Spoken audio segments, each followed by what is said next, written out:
What are some of the things you guys do? I work.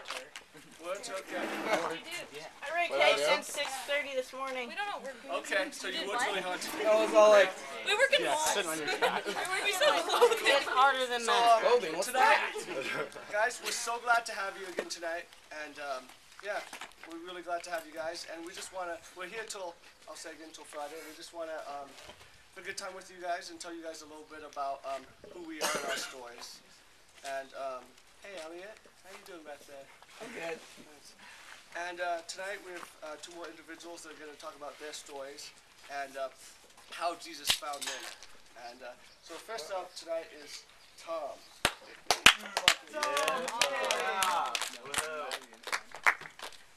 Okay. I was a little short of breath from running around and everything, so if I'm talking a lot really slow and like that, yeah. You're not a legend.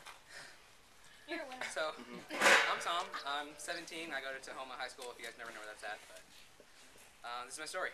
So, I was born into a Catholic family. I mean, my mom would take me and my brother to Catholic church, and me and my brother really didn't pay attention or anything. We would kind of just sit through, and most of the time we just bring little toys to play with and kind of sit behind the second row pew and just kind of mess around, you know, until the service was over.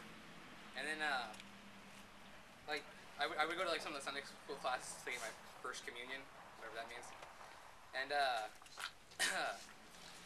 like after a couple of years, I think I was around maybe 9 or 10. We stopped going to church, and I was like, yes, free time. Got to hang out, do whatever I want, pretty much, play more video games, you know, that kind of stuff. Because I mean, at the time, I mean, I think at the time I was too young to really understand what God was. But also at the time, I was like, I kind of wanted to go my own way. I didn't really want to have anyone to like lead me or like controlling my life. And so I pretty much just, like, after that, I kind of went through life just mostly agnostic. I mean, I believed in God, I knew He was there, and I knew His commandments. But I didn't really go to church, or I didn't actually, like do any studies or read the Bible or anything. So around 8th grade, I started getting a lot of fights with my parents. I mean, I would lie to them a lot about my homework. Like, they would ask me if my homework was done, and I would lie to them saying, like, yeah, it was done, when really I hadn't even started it, just so I could kind of hang out and just do whatever. And about the same time, I started getting into some bad stuff on the internet, pornography, and it became like an addiction, really. I kind of went through that, and I couldn't fight. I didn't really want to fight either at the time. I mean, I just kept letting it get worse and worse.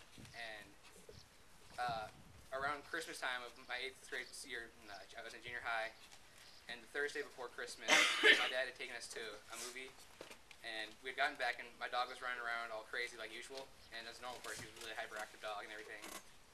And she's running around, we're all excited to see us, and all of a sudden she just falls down, slides across the floor and into the wall, and just kind of falls over dead. So I mean, my dad is just like, okay, quick, grab a blanket, wrap her in it so we can like make like a makeshift stretcher almost, and we ran out the front door, loaded her into the back of the truck. My mom climbs in after her, trying to make sure if she actually was dead, and checked. I climb in, my dad's driving, we like hit over to a four corner, just like literally a mile away, and it takes like 30 seconds, I think. So we get to the vet there, and when we get there was nothing they could do. They said the most likely cause was an aneurysm, and that really hit my family hard, because I mean, my dog was like 2 or 3 at the time, and my mom was really attached to that dog, and I mean, it hit all his heart. I mean, for like a couple nights, a few weeks after that, I mean, I had a hard time going to sleep, because every time I closed my eyes, I would keep reliving that moment. Like, I would keep seeing her like slide, fall, and yeah. And it was really tough for me, because I mean, I didn't really realize what I was doing wrong, and I was just like, why did you do this to me, God? Why? What did I do to make you so mad at me? And I didn't really realize what I had been doing exactly at the time. So during those couple of weeks after Christmas and those couple of months, I mean, I was just like really depressed and sad. And then I'd be getting a lot of arguments with my dad and everything. So my mom's like, one day my mom's friend invites her to church, and she decides to bring us with him. Like, yes, time away from my dad, get out of the house, get away from my dad and everything, and just kind of have some time alone. So I'm going, I go to church, and I sit through the service, and I'm like, okay, well, this is kind of boring, kind of the same thing I was expecting. And then the next week I want to go just so I get out of the house again and get with my dad. I go to like the Sunday morning class for like the teenagers, and I start making a lot of new friends, and I'm like, you know, this is actually pretty cool. I mean, it gives me a chance to start over maybe, and just kind of redo my life almost. And at the same time, I was still trying to find a way to get away from my dad. So like a couple of my new friends invited me to youth group, and I was like, yes, another chance to get away from my dad, like Wednesday nights, and like kind of get out and do what I want. And so I mean, I go there and I start going, and I'm like, okay, cool. I can hang out with some friends, make some new friends, and get away from my dad and everything. And then I just keep sitting. I realized that I mean had been living my life totally wrong, and I was really just trying to find a way to redo everything. So I mean, eventually my brother and my mom had gotten baptized, and a few weeks after that, I decided that I probably should too, just because I felt like it was the right thing to do. But I didn't I got baptized, and I didn't really feel any different.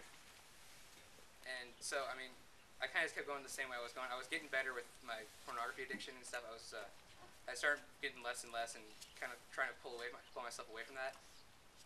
And then I go on a fall retreat with the youth group, and like the second day, we're sitting there singing worship songs and everything, and I don't know what happened. I mean, we started singing this song, and I just literally fell to my knees, bawling, because I've been looking so hard for something to give my life meaning, and give me a purpose for actually living and wanting to be alive and wanting to do stuff.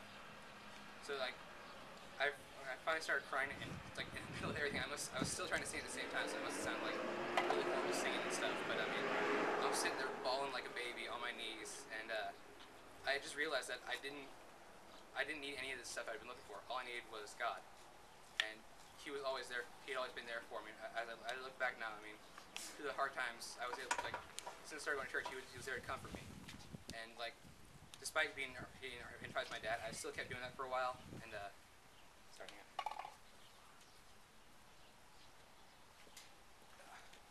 I still been getting in fights with my dad, and it'd been getting a little better, a little bit, but not a whole. I mean, we could barely hold a conversation without erupting an argument, and so I mean, it kept getting slowly better and better because I kept putting more and more trust in God, and like eventually I got to the point where I was reading my Bible on a daily basis, and just saying prayers more and more often, and things have been slowly getting better. And before I started going to church, I would never thought I'd be up here right now speaking to any of you guys. Literally, before I started going to youth group, I was this closed off, all by myself person, really more of like a loner. I had like my close knit friends at school, but I never really hung out with them outside of school. I was just kind of there just so I didn't feel like a loner at all. And then since I started going to youth group, I mean, I've been kind of coming more and more out of the shell, and I've been able to be more open about myself and just totally be who I am and be who God wants me to be. And yeah, that's my story. If any of you guys have been going through this same thing that I've been going through, you guys can come talk to me, and I can give you some advice if you need anything.